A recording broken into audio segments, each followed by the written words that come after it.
Welcome, welcome to the April version of our Animal Care Wednesday webinar. We thank you for tuning in, and we look forward to sharing with you our topic and our update.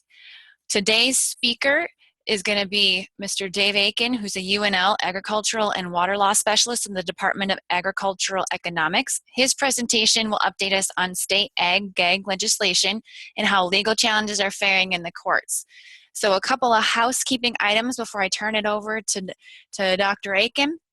We have a chat box. If it's not visible on the right-hand side of your screen, you will likely see it on the bottom bar. That is where you'll type in any technical difficulties you're having or any questions that you have for our speaker today. Dave will answer the questions at the end, and we will keep everybody muted throughout the presentation to help ensure the quality of our audio.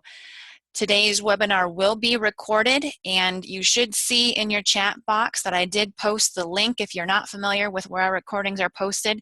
So that is the website where all of our recordings are posted, as well as handouts of any presentations that our speakers have provided. If you do have any difficulties, please also use that chat box to communicate with myself as the host. The Animal Care Wednesday webinars, these are a 5-state collaboration between Extension and 4-H personnel, putting on timely topics related to animal care issues, essentially across the U.S. We focus a little bit on the central part of the U.S., but it really does cover the entire U.S. in terms of animal agriculture.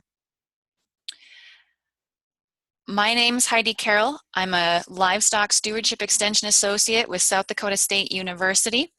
And the other partnering universities are the University of Lincoln, Nebraska, Missouri. We also have Iowa and, Wyoming. I don't see any questions coming in on the chat box with anybody having technical difficulties. So at this time, I'm going to turn it over to Dr. Aiken, and we're going to hear our update on some of the Ag Gag litigation that's just going across the U.S. Okay, well, thank you very much. And we're talking about Ag Gag today as an issue. Not too many years ago, the big issue was state proposals to ban or limit the use of gestation crates or battery cages and this type of thing. But the political focus has kind of shifted away from that. The animal welfare groups decided that they had a better shot at working with folks like McDonald's and Walmart and others to try to go cage-free or gestation crate-free and so on. And so the issue that has sort of taken up the political slack, so to speak, in state government is Ag Gag.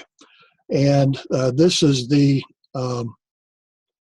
idea that states pass legislation to try to make illegal the taking of these undercover animal activist videos of livestock production and then release videos that portray livestock production in a fairly unfavorable light. So specifically what we're going to talk about today is the litigation over the Idaho Ag Gag statute, a little bit of the background on that, and then where it's at in the courts. And it's actually before the Ninth Circuit Court of Appeals. So it's the first case to break through the district court level to get to the federal appeal court level. And there are a couple of other lawsuits that are going on now at the district court level, but I think that the district court judges in those cases are waiting to see what the Ninth Circuit does before they write their opinions.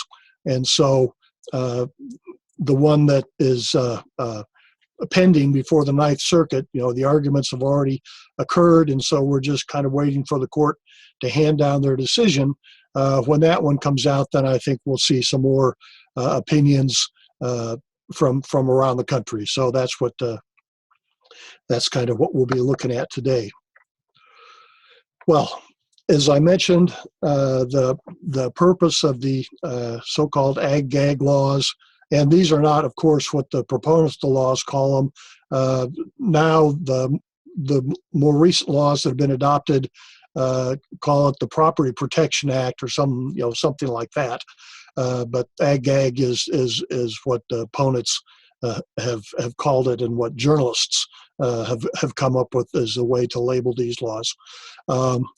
But basically, it's to make those undercover videos illegal, which is kind of tough, which is kind of a challenge legally, given the tradition of free speech and so forth that we have in the United States. So it's a tough needle to try to thread. But the laws go back. The first law that was adopted was back in Kansas, and several states passed laws that were kind of very similar to what Kansas did. And then, Missouri did something that came up with something that was a little different take on it. Saying that if you did the video, then you had to turn the video over to law enforcement within 24 hours. And I think there is one of the legal challenges that is going through the courts does involve a statute like this. And then Idaho, which we'll talk about a little bit more in detail, has a more traditional one. All those statutes are criminal statutes, and so violation is a criminal violation, which can subject the violator to jail time, depending on what kind of penalties there are involved. A more recent development we saw in North Carolina, and then just within the past few weeks in Arkansas, is to make violations of the statutes civil violations instead of criminal. That means that the property owner has to, take the violator to court and stuff. So it's not the public prosecutor who is doing the legal work in terms of bringing the lawsuit against the people responsible for the undercover video, but rather it's the owner who was the victim, so to speak, of the undercover video. And that's the North Carolina law was the first one like that, and the Arkansas law, again, which was just recently passed, is the same type of deal. And of course, North Carolina has a lot of swine production as well as poultry production, and Arkansas is more of a poultry production type state. And this is a map. It's not exactly accurate, but it gives you a sense of where the Ag Gag proposals at least have been considered by the legislature. They don't have Arkansas on there as being an Ag Gag state, and they have Idaho as Ag Gag defeated. That because the district court said that the federal district court said the law was unconstitutional. I think that's a little misleading, because that's until the appeals have run out, it's up in the air whether the law is any good or not. So I would have made that one that kind of rusty red and then maybe cross-hatched. But they did pass the law, but then the law has been tied up in court. But this does give you an idea in terms of where the Ag Gag proposals have been proposed, and all the states with some color in them. It has been a legislative topic at one point or another, and then that kind of rusty red color is the states where they've been adopted, plus Arkansas and plus Idaho. Okay. The Idaho video and Ag Gag Law are kind of a story. And this is kind of the background that led up to the law. Mercy for Animals is one of these groups that's very active in the undercover whistleblower arena. And 5 years ago, they released an undercover video of some dairy workers engaging in poor practices with regards to animal care. I think we can all agree to that. This video, when it was released, was on the evening news and that sort of thing. The video was ultimately turned over to the Idaho State Department of Agriculture. They edited it, and I think they should have given all the raw video to the state, but not my call. The state, told the dairy owner that there was a problem that the owner needed to deal with. I think the workers in the videos who were involved in the mistreatment lost their jobs, then it went to the video went to the internet. Now the Dairy Association then went to the legislature and says, we don't like these undercover videos. We think that they should be illegal. The legislature was responsive to those concerns, and so they adopted the statute, which made taking those videos a criminal offense, and the statute was then challenged in court. And just a little bit about the statute itself. It's the interference with agricultural production is the crime, and it's a felony to make the video of the ag operations without the owner's consent. But the federal district judge ruled that, and this is a federal district judge in Idaho, ruled in 2015 that the statute interfered with the freedom of speech. And it was the first, and so far it's the only court ruling on any of these Ag Gag statutes. And if the Ninth Circuit Court of Appeals, which is the federal appeal court district for Idaho as well as the West Coast, California and Washington and Oregon and so forth, if the circuit court or the appeals court rules the same way, I think that will be very influential, and that and it'll probably be set the pattern for the rest of the federal court decisions on that. But we'll just have to wait and see. But there were portions of the judge's ruling that were pretty interesting. The judge said that the Upton Sinclair's classic expose of the Chicago meatpacking industry, which is a novel, so it's a fictional treatment, but still it was very shocking at the time when it came out, that would have been criminalized and illegal, made illegal under the Idaho statute.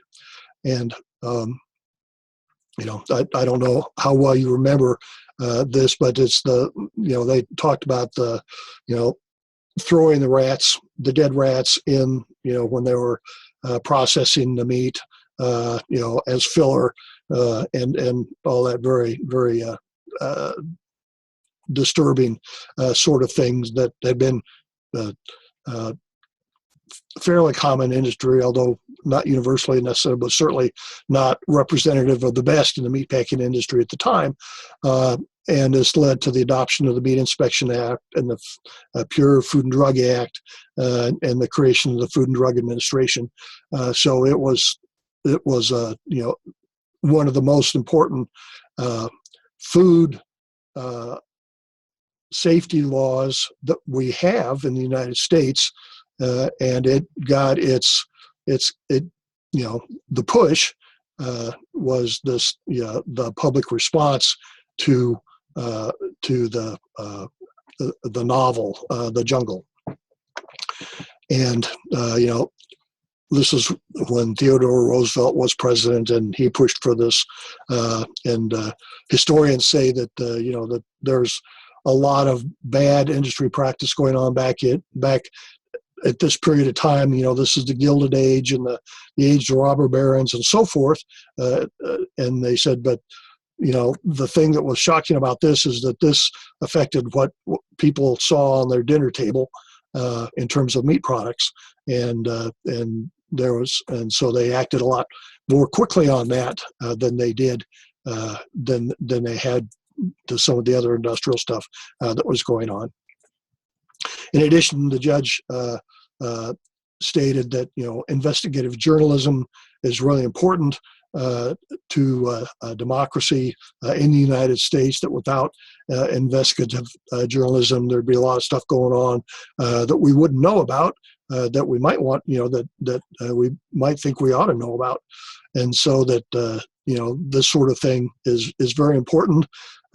We see that, of course, right now with all the concern on the one hand about White House leaks, or government leaks, and then on the other hand, all the concerns about Russia meddling in the election and so forth. So it's a very kind of topical issue, and I think that being prevalent kind of in terms of what's going on politically today makes it a really steep hill for the proponents of these property protection acts to get over. I think it's going to be a pretty tough row to hoe, and I think maybe you can see why that might be. The judge also said that the law sought to punish those seeking to speak out on topics relating to the ag industry, and that obviously food and food safety is very important to everybody. And what happens in terms of food production is important to consumers of food, and so these are important issues, important public policy issues, and we want more transparency and not less. And they talked about other issues kind of related to which this sort of undercover journalism, or whatever you want to call it, has helped shed light on. We've already talked about the food and the meat packers, ag worker safety, treatment of farm animals, which is the focus, of course, of mercy to animals and groups like that, and then environmental impact of business activities at large. So the judge is saying that these sorts of activities form a real important function in our democracy, because in democracy the people need to be informed, and this is part of the way that we get that information out, and consequently any laws that try to limit that are going to get a real close scrutiny from the courts, because of the importance of what they're trying to accomplish, of what the undercover journalists are trying to accomplish. Talked about 60 Minutes being a real common form of political speech, and of course that they made it on their investigations with Mike Wallace and stuff like that. He said that it's recognized, embraced, important political speech in Idaho. The property rights argument, the judge says that the current legal avenues available to property owners, such as trespass, fraud, theft, and defamation, that those legal rights are still available to property owners, and so they don't need any new laws to protect those business interests. Of course, what they're trying to do, what the livestock group are trying to do is to try to, cut this undercover video stuff off at the pass so that it never happens in the first place. That's kind of the strategy, and these other laws would not help on that score. They might help after the video has been released. Then they can go after them for fraud and defamation. Although truth is a defense kind of to defamation. So if the videos are true, then defamation isn't going to be much help. Okay, then here's a quote. Although the state may not agree with the message, certain groups seek to convey about Idaho's agricultural production facilities, such as releasing secretly recorded videos of animal abuse to the internet and calling for boycotts, cannot deny such groups equal protection of the laws in their exercise of their right to free speech. So that's, it was a strong affirmation of legal protection for free speech, even if that comes at the expense of privacy concerns on the part of certain agricultural businesses and that type of thing. They're saying that the public right to know is outweighs those privacy concerns. And I suspect that that's the way it will continue to play out as more and more of these cases come to decisions. As I mentioned before, that opinion was appealed by the state of Idaho to the Ninth Circuit Court of Appeals. They've had all their hearings. The lawyers have submitted all their written arguments and so forth. So observers are expecting the ruling any time, and that ruling will be pretty big news when it comes out. And so that'll be very interesting to see what the Ninth Circuit has to say. And as I suggested before, the other two statutes that are being challenged in court, I suspect those district judges are waiting to see what the Ninth Circuit Court of Appeals says, before they write their own decision. But they will consider very carefully what the Ninth Circuit has to say before they make their own decision. Okay, well, here are just some policy arguments, pro and con, in terms of these undercover videos. In favor of the videos, abuse is occurring. We hope it's not widespread. My personal comment is, we hope it's not widespread, but there has been abuse in the past, and it's not hard to believe that there might be abuse going on now, because we're not really policing that very well, in my opinion. But if there is abuse occurring, these undercover videos may be the best way to publicize that and to try to bring that to where it stops, where that sort of thing doesn't go on. Kind of change the culture in the industry, or if it's just the bad actors, come up with a way to deal with the bad actors so that they're not so that anything like that doesn't happen continually. The arguments against the video, they're embarrassing. The employees are operating under false pretenses. And one that I haven't seen raised very much, but is one of the first things that occurred to me, is that the activists might instigate the abuse. That they might try to get employees to do the wrong thing and then to get the video on it, so that they've got their video to sell or to whatever. It would be, you would need to do, hopefully a law enforcement investigation would uncover that pretty quickly, I mean, if I was the guy on the video and I said, well, I just did it because the other guy said he'd pay me $50 or something like that, I mean, you would hope that if it was an entrapment type of thing, that would be that would come out in any investigation. But that would be something that you would not want to see happen, obviously. I think the courts, as I've suggested, the courts are going to say that the public rights to know is more important than the privacy concerns of the livestock producers, and so that's probably the way it's going to come out.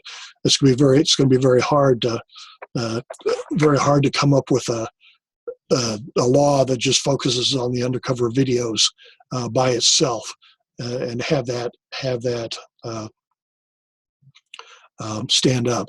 I think states would be better off if they do something like that they would couple that with inspections or whatever, to show that we're not worried about embarrassing some of our ag producers. We want to be proactive, and we want to make sure that all our producers know that that's not acceptable in our state, and that and we'll do inspections, and this is one of the things that we look for, would be any evidence of this and that sort of thing. It'll be real interesting to see what happens to these laws that require the videos to be turned over to law enforcement. And I mean, if they turn it over to law enforcement and the video is not released on the internet, that might be that law has a better chance of being protected, or of holding up in court as not being an interference with free speech.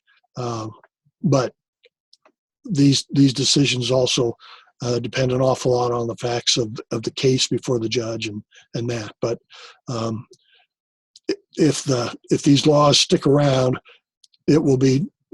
those laws would have a stronger chance of surviving, in my opinion, because there is a clearer law enforcement orientation than there is simply in the undercover videos across the board or criminal law violations. So it'll be interesting to see how that plays out, and that'll be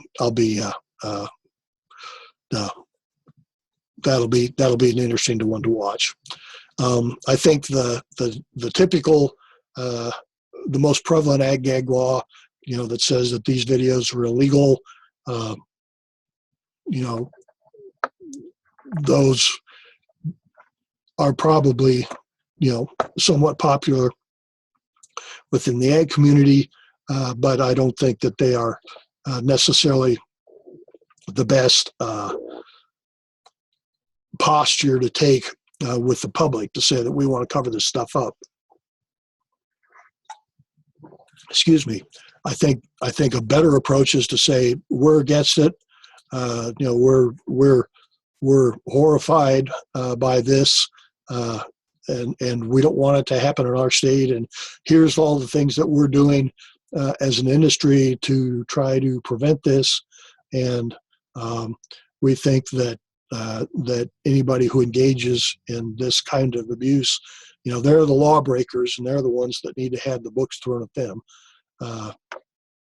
So I think that would be something that the public would be more receptive to than saying we want to keep a blanket on this, and we don't want anyone to find out about it. Okay, questions or comments?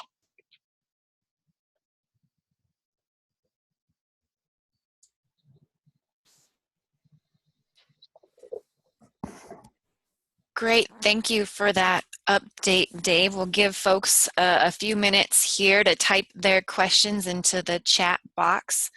To get us started, Besides these Ag Gag laws, are there any other state statutes that you've been aware of that have been written or passed?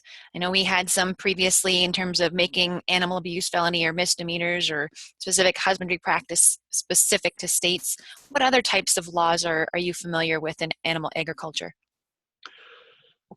Um, well, the confinement laws in terms of the battery crates, or like the chicken law in California, that the chickens have to be able to spread their wings, without before they touch another chicken and stuff like that. Those laws are the those and the Ag Gag laws would be the two uh, types of laws that have been the most visible in terms of uh, animal welfare activists trying to change laws, and then the Ag Gag laws being kind of a pushback against some of those animal activist activities. Okay. Also, are you aware of any newer activist groups that have come onto the scene? I mean, we're kind of familiar with HSUS and Mercy for Animals. Have you come across any newer groups? I have not. However, I think if you just Googled, you know, undercover animal videos or something like that, you're gonna anybody who's in that business, they sure want to promote it, and so they'll be easy to find with Google. Um, there is very little political activity on this front in Nebraska, and that's the reason I got interested in this. Of course, in the first place, was when there was a concern that there would be that there might be a petition to put uh, uh, gestation crate restrictions on a ballot to be put into the Nebraska Constitution, and that was a very hot and very lively political issue in Nebraska for a few years. But after that, similar legislation was defeated in a real hard fought political battle in Missouri, which is a lot more urban than Nebraska is. There's been very little talk of that anymore in Nebraska, and so it is. It's not an issue that is at high on my list in terms of research priorities anymore. But it is kind of fun to sort of see what's happening as it develops. Okay. You mentioned the property protection laws. Have any ag producers actually gone to court for these specific cases, regardless of if it was an undercover video specifically? And have there been any court rulings in favor for that producer? No, to my knowledge, I'm not aware of any litigation under those laws. The best, more even-handed news source is what I think it's called Food Safety News, and they're great on food safety issues across the board, and they have been very good on these types of laws, and it's something that they follow very, very closely. So they're the first place I look to try to get myself up to date on what's been happening around the country, and any of these would also it would be a big issue within the ag law community, and I'm hooked up to all of those as well, and so I haven't seen anything in either two of those venues, so I don't think there's been any litigation out of those. If there were litigation, that would certainly be high profile within that state, and I think it would get picked up pretty quickly in ag law circles and by the Food Safety News, and with their national audience. So,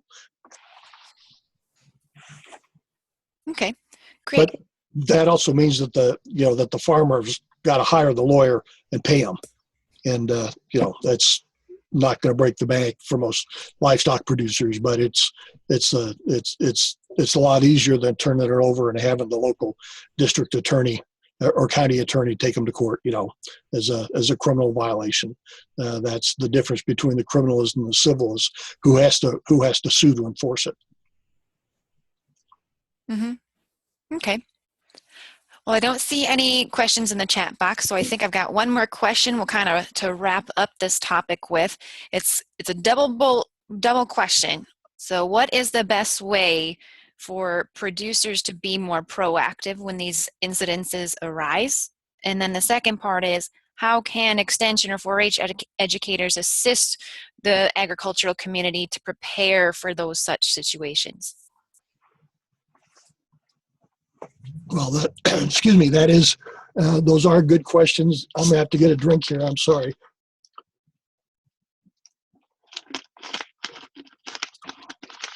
I'm not in the classroom every day the way I used to be a few years ago, and my voice doesn't last as long as it should.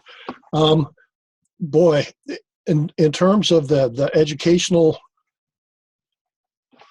I really would like to see livestock groups, like say the dairy group in in Idaho, for them to come out and say, this is not the way we do business in Idaho. Our dairy producers are better than this. And here's the things that we do in terms of our educational programs and, the sort of animal care stuff that we talked about before, that you guys know much more about than I do as an attorney. But, promoting that and saying, here's what we do. And so we do not stand for this type of animal treatment. We don't think it's a fair reflection of the industry as a whole, and we're gonna work with our industry. Will work with the state, to try to make this a thing of the past. And I think that's a pretty. I think the approach that I would take in terms of, say, like 4-H is going to be something like, that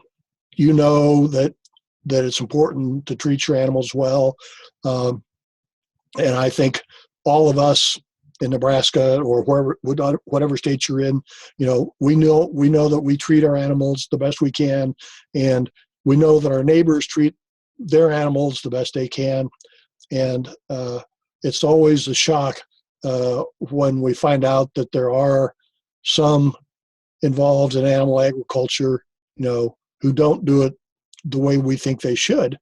So when this happens, we have to make sure that we're on top of making sure that it doesn't happen with us. And we say that this does not represent our industry. This is the exception, not the rule. And when people, when people ask about it and say it's horrible and it shouldn't happen, and it's sure that's sure not the way we do it. So that's the approach that I would take. Well, great.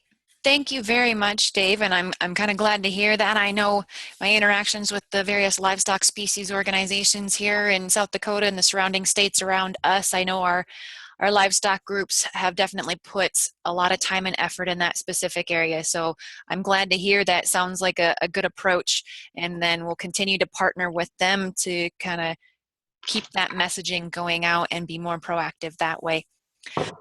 I don't see any questions coming in the chat box, so I want to thank everybody for coming today.